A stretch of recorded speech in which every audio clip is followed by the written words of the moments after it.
We just got done watching episode 4 of Dune Prophecy, and oh my goodness, Memphis just said in the chat, every week these episodes are getting better and better. I cannot believe it, but I am so excited about it. I think that today's episode was fantastic. I think they did a really good job with it all across the board. If you guys know me, you know I love me some visions, and this episode was filled with it. I think it was really dope the way that we started with all of the sisters basically seeing the same dream or of some kind. That was really dope. I really liked the way that they utilized it and gave us so many different perspectives of how many were actually having that dream, and then for all of it to circle back around, you know, seeing the spice, seeing the not the sandworm, what is it called? I guess it is the sandworm, seeing the worm being like introduced, yet not introduced, but being called, you know, and like all circling it around, basically giving us a good view of what the hell is actually happening here, which I wasn't ready for. I think they did a good job of actually telling us what the eyes is all about, even though I think we all had a lot of different interpretations of what these eyes could have been.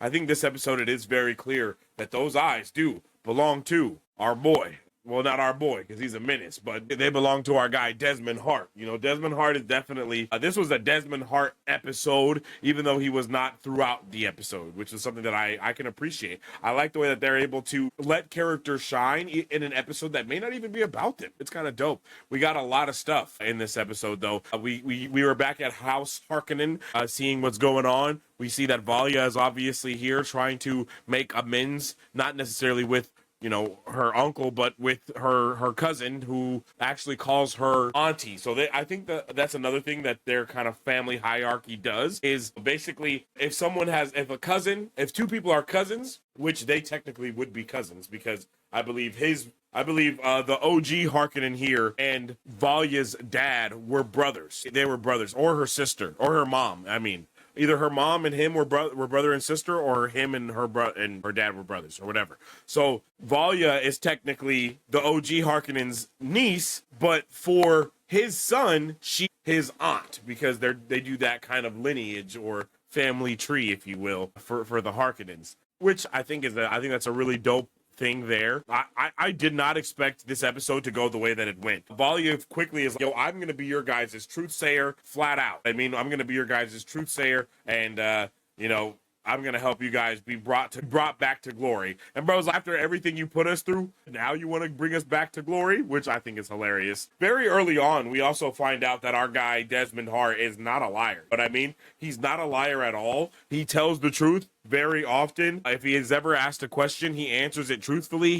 He doesn't lie, and for some reason that makes me just think that he may have some type of connection to whatever the sisterhood thing is going on, the real sisterhood, right? Because the Bene Gesserit that we know is very different from the sisterhood that is actually occurring right now.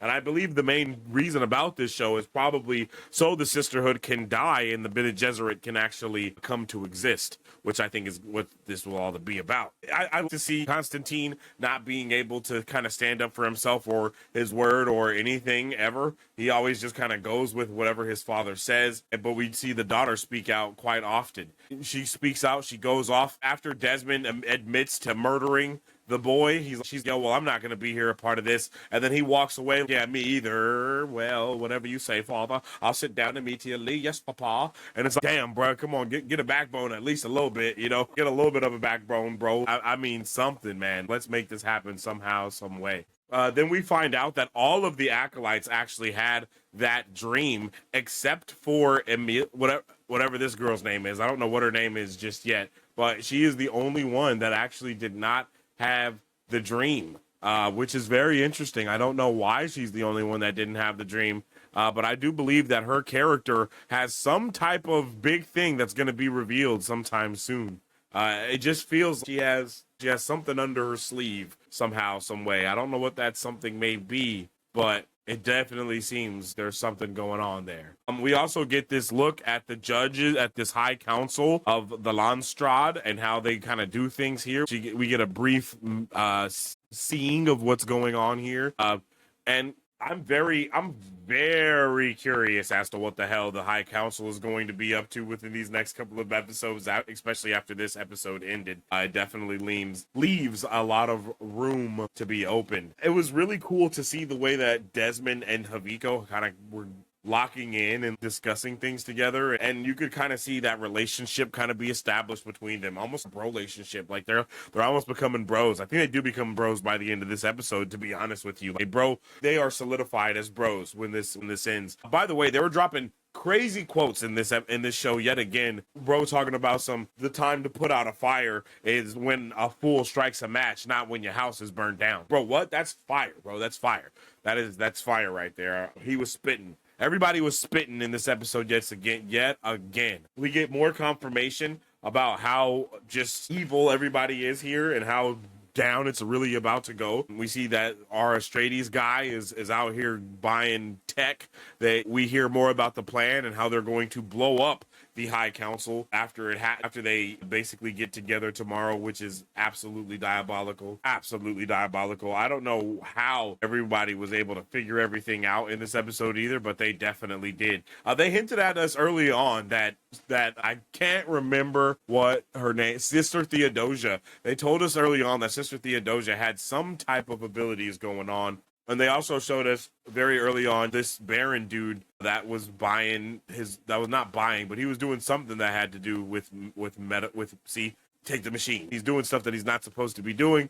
He sees his lady come. They talk and everything, and they discuss what's going on. And then amazingly, I like the way that we get to see these things kind of happen and go back and forth. We see all of these different barons talking to their sisters or their truthsayers, and they're kind of giving all of them the same exact speech, which I thought was really dope, right? To being able to see all these different point of views of the same exact conversation, just showing us how in control they truly are, and all of them leading them to House Harkonnen. And then when they walk into House Harkonnen and they see that the Mother Superior is there, they have no second guess that maybe she was the one that was behind it, right? No, they don't even think about it at all, which is insane, but it also just shows how much of a grip they truly have on them. And I love the way that he was like, aren't you Mother Superior? Aren't you supposed to be doing something for me? And then she just looks at him, and then the elevator dings, and then the dudes come up, and they ask him to join the High Council immediately.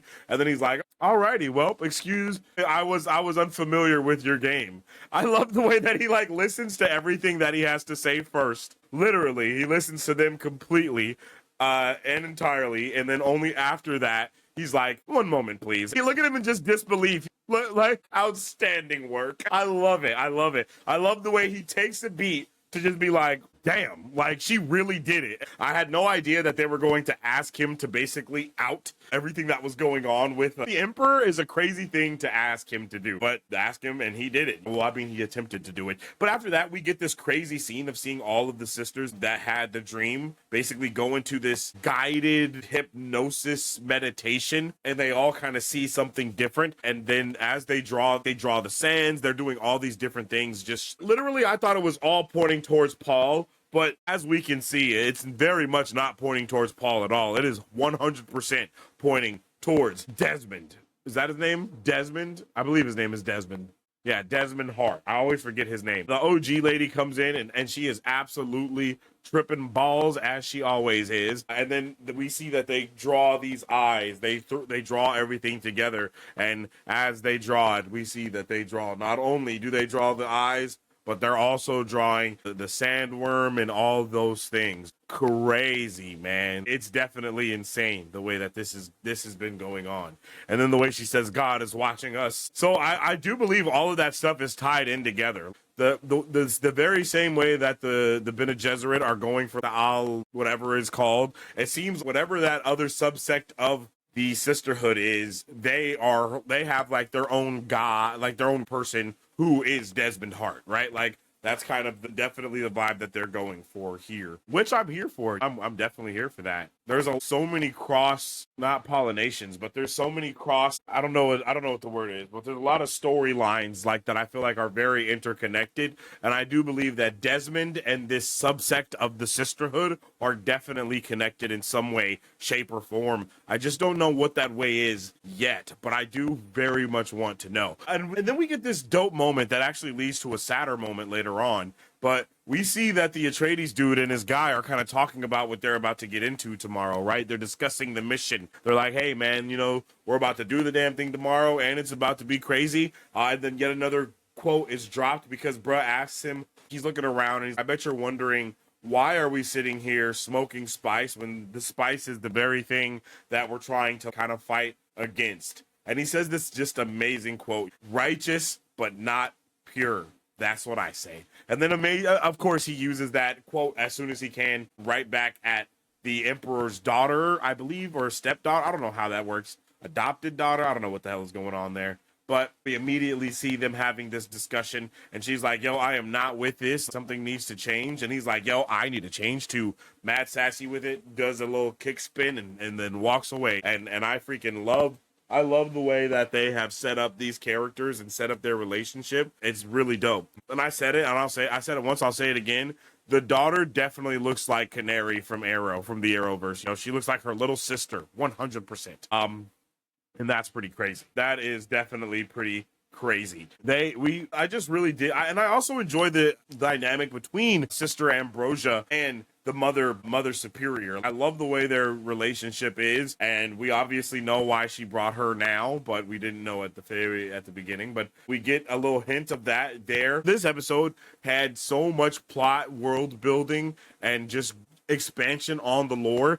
Nez and Constantine, they're talking, and then Nez is like, yo, I know dad has made you believe that you're a weakling, but you are not weak at all. And I love the way that she kind of tells him that and is like, hey, stand on your toes, stand on business, because it's going to be going down today. And go down is exactly what occurs, man. After they all come together and they're at this hall, we see it is about to go down. The movements are getting in place. The finesse is insane at this moment because I'm like, yo, shit's about to explode. Everything is about to go down right now. 100%. As he's making his speech, as he's about to call out the Emperor on all of the bullshit, which he definitely should have. See something is about to explicitly go down, and then the daughter barges in and says, yo, it's you did something. And then Desmond grabs the mic on some Kanye West shit to Taylor Swift, and then he just starts spitting.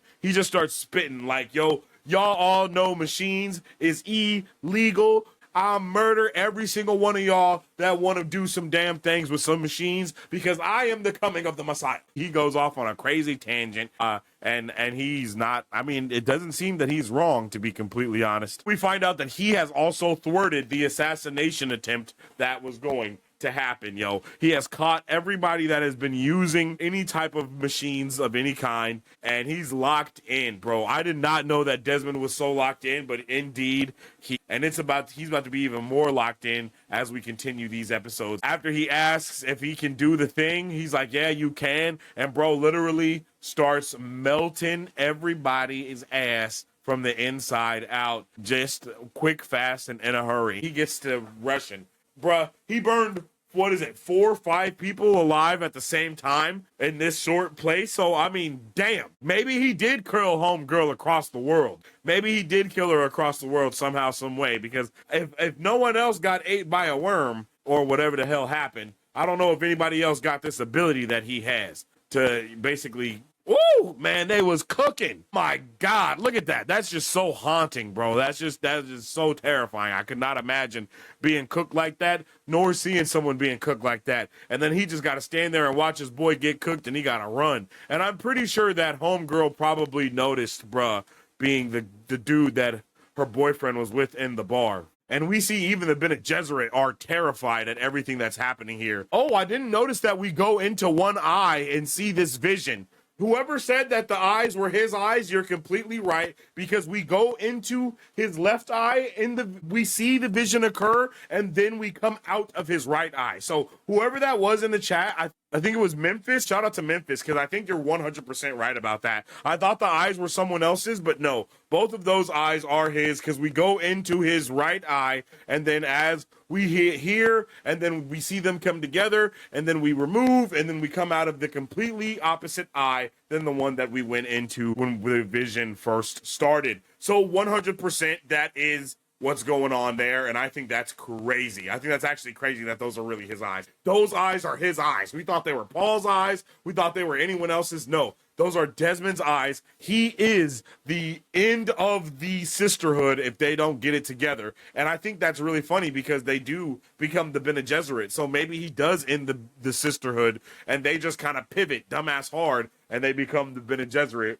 and change everything. And I 100% that this is a power play right here, to walk up on her of all people as he knows he's bleeding, puts his hands on the thing, stares at her in the eyes, and then walks away. I think that's a power play. I think he wants her to take his blood. I think he wants her to do some more deep dives and find out more about him, so she can know what she's really messing with, and how bad things have really gotten, and how bad that they will continue to get. After we find out some other minuscule plot details, the biggest thing that gets revealed is that the reason why this episode is titled Twice Born is because we see the return of our homegirl, who's been in the back to tank of spice, the spice to tank. The back to spice. No, I think the spice to tank it works. She breaks out of her little tank, and then ends up coming back and is ready and coming back alive. You know, she's come back alive. The spice has revived her. What does this mean? I don't know. What is that going to mean for the rest of these episodes, especially because now she knows that they have thinking machines down there, which they are 100% not supposed to have.